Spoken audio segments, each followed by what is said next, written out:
Thanks, fellas. We had the opportunity to interview baseball head coach Dan Fitzgerald to talk about everything from the autism awareness game to his short time as a movie star.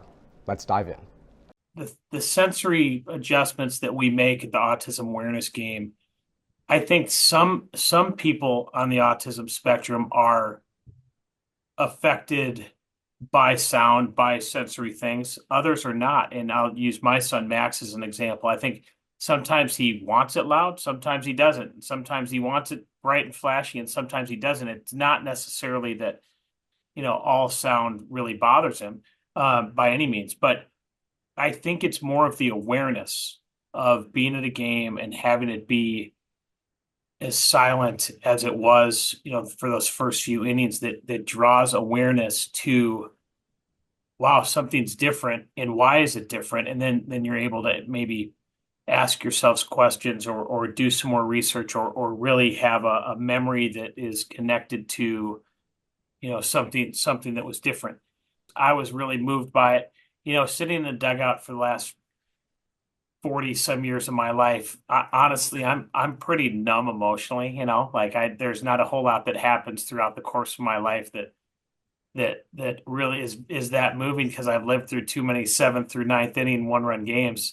But that one was really special. I was incredibly moved. I thought that was one of the coolest things I've ever experienced in a ballpark. Well, I'd ask them where they've been. It made me realize that baseball is so much more than just the locked in on pitch to pitch. It's an entire experience. And so whether you're the most diehard baseball fan of all time and you chart every pitch and you live and die with every pitch, or you couldn't explain the infield, fly roll for $1 billion, there's something for you at a baseball game. And the energy inside of our ballpark is insane. So I would tell any student who hasn't been there, get your tickets now, because they're getting really hard to get. The fan experience and the energy inside the ballpark, it would be tough to be at a game at our place right now as a recruit and not want to be a part of it. I think early on it was so electric that I spent half the game trying to get guys to calm down. I was like, guys, the strike zone is going to stay 17 inches for the rest of time. And I do think it's a tough place to play. I mean, I don't know, but some of the information that you guys come up with on the opposing team and the how you figure stuff out as quickly as you do is very funny. So yeah, it's an incredible home field advantage. To see where we are now from where we started is incredibly rewarding, and to see who we've done it with has been incredible. So yeah, it's been awesome, man. It's been as fun as it gets. I have not had any trouble falling asleep any night. We've always had great crowds.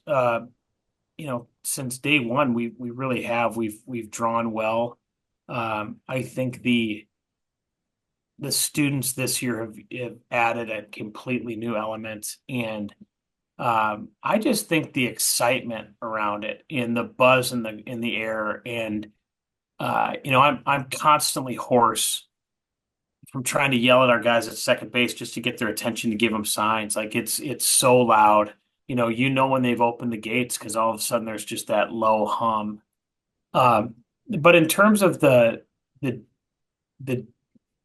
anticipating the actual game with K-State, no, none of it. Only because the second you get ahead of yourself, that's when you make mistakes. The only thing that matters is where we're at.